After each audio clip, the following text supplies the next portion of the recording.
I met a cat at the shelter. They told me that she has been looking for a home for 5 years, that she's been alone after her kittens were taken away from her. I decided to live with her. I named her Kale.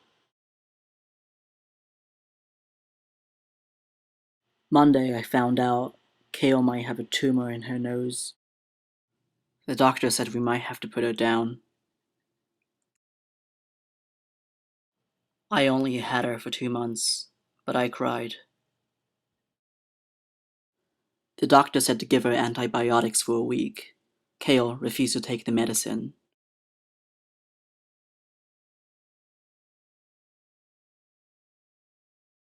She got scared as I grabbed her. I was overwhelmed with a feeling of guilt and urgency. Later that night, Kale came to my bed after establishing that I'm not a threat. There was something happening between us, a human and a cat. I couldn't find a word in the human language to describe it. Perhaps it was nature language.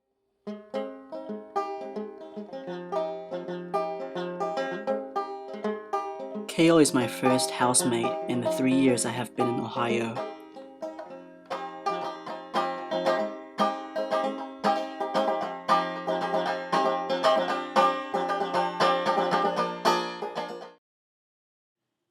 I came here to study clinical psychology. It was a new life after living in New York for 5 years. I was interested in studying psychology that did justice to the complexities of life. After living in many places and interacting with different people, I learned through experience that psychology can't be as simple as just labels and mechanisms. I started working with Larry Leitner, the creator of experiential personal constructivist psychology. The theory is a constructivist theory, where he argues not only that we make or construct meaning in this world, but that we construct them together, in a relationship, in a community, and in a culture. Because he saw people embedded in relationships, in contexts, he's critical of the common tendency in psychology to only look at the individual. A particular passage of his writing resonated with me. Bill presented with classic PTSD symptoms after his tour in Iraq. While deployed, Bill drove an armored vehicle. At the time, the resistance by Iraq used the strategy of sending a small child into the road in front of American convoy. And the lead vehicle for the convoy stopped in order not to run over the child. The rest of the convoy would have to stop, and the resistance would attack. So, American drivers were told that, in the future, when a child is in the road in front of them, not even slow down in order to protect the convoy. Bill drove over one of those children and was haunted by his action, hence his PTSD symptoms. I would like to make 2 points here.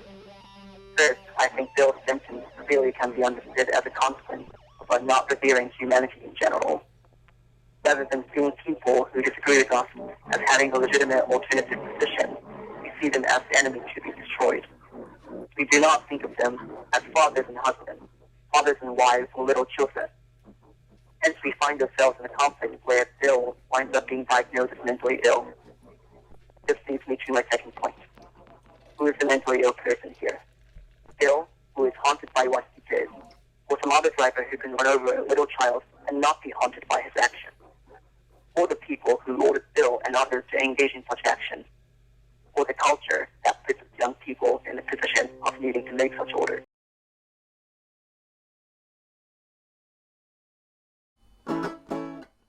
There were many experiential truths in what I could learn from Larry, but my transition here was not so easy.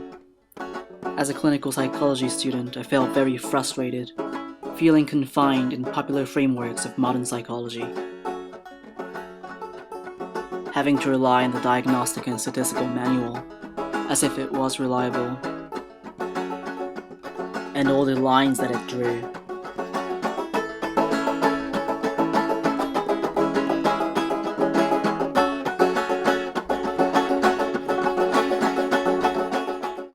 felt so abstract and insulated in this building.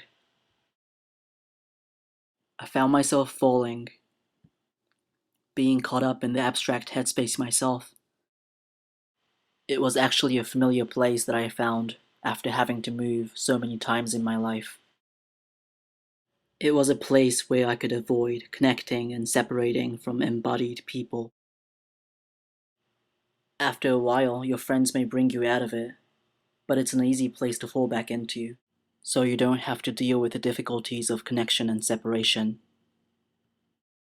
Larry recognizes the impact of separation, especially during childhood. Before learning words, the child sees the world as an image of people and places.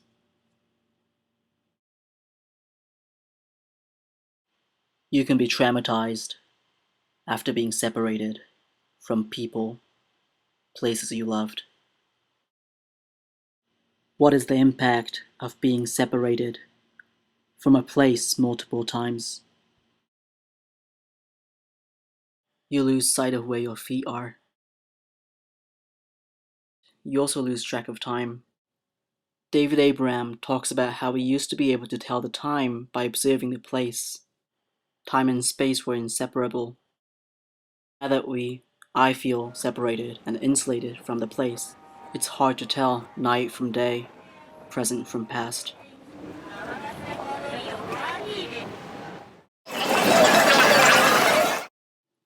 And yet, I was here, with all of my experiences influencing the way I see the world. And I tried to move forward while questioning if I have chosen the right path, never sure if I see myself getting any farther. After all, my vision is only one out of infinite ways of seeing the world. Even linear perspective vision is saturated with cultural ideology. As David Kidner said, it only became popular around the Renaissance era, but I take it for granted that what I see as small is distant from me.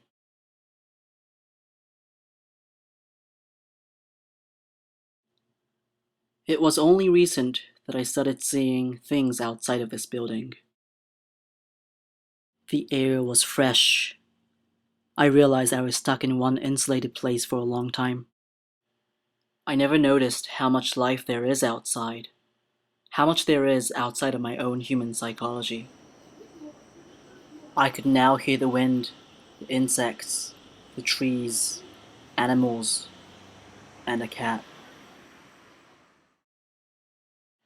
Studying under Larry, I learned that we are embedded in the culture, that my community shapes me and vice versa.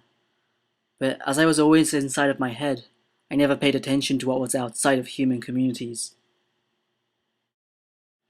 So I got out.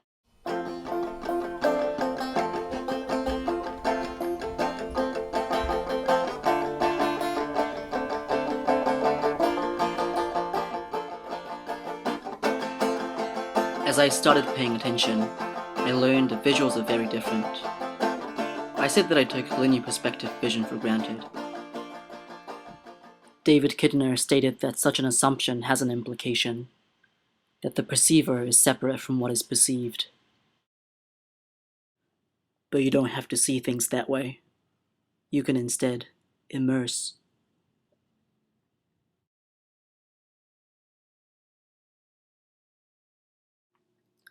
As I started to immerse in the world, I noticed unique organic shapes interwoven. I saw the world was interconnected.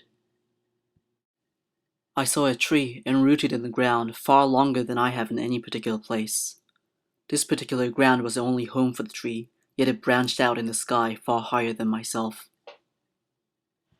As I immersed myself further, I felt like I was coming home.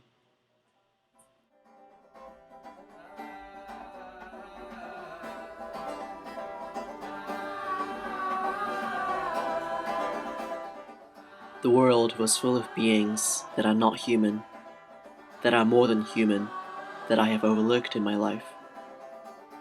And some of them might be gone soon.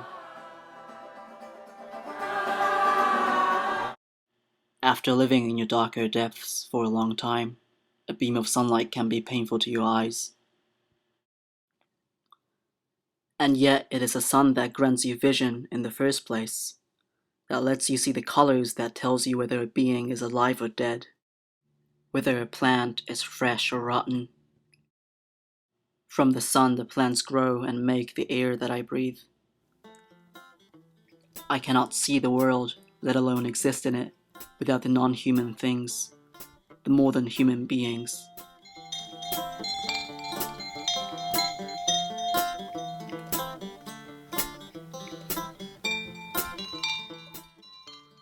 Will Adams said that, in search of human nature, we often tend to see humans separate from nature. He hoped that we are coming to see humans, with all of our distinctiveness, are manifestations of nature. Though I felt disconnected, desperate for belonging, I'm coming to see that I was always a part of a larger universe.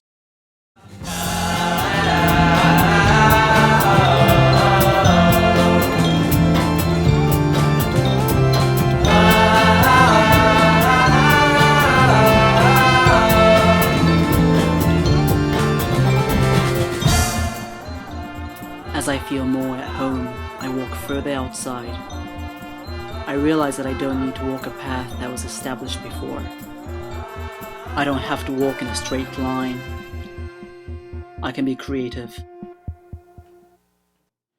With the way I navigate the world, myself, and psychology, I don't need to confine myself in individualism. I can think and feel about things with the beauty, the art that I see in the world. Laura Sewell said that beauty triggers our hearts, and it is necessary in responsible psychology.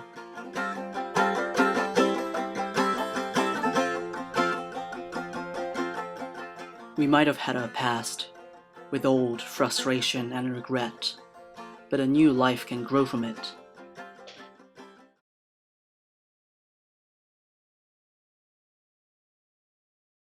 In an image, a lot can be going on. Countless identities, complex relationships.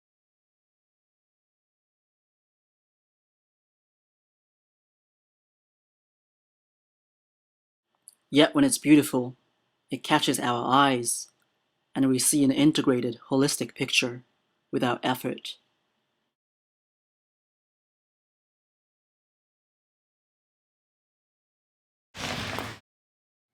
I once showed one of my drawings to Andy Garrison, my therapist.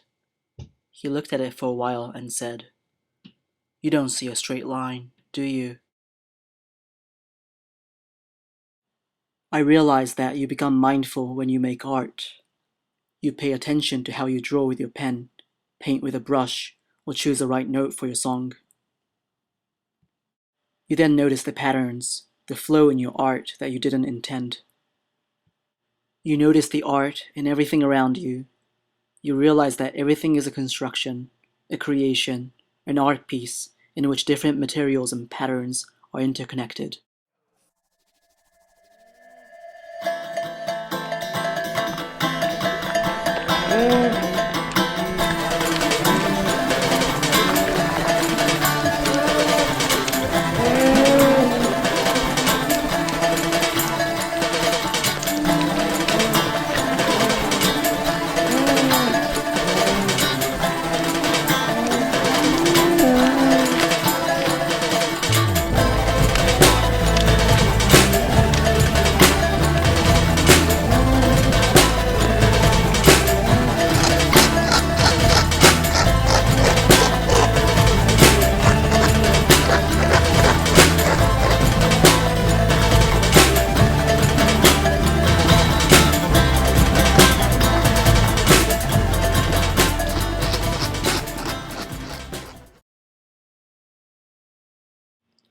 I, a human, am not alone on this earth. I am connected with others in beautiful ways. Next Monday, after a week of giving her antibiotics, I took Kale to the doctor again. The doctor said she was surprised to see such a beautiful recovery. I am now at home with Kale.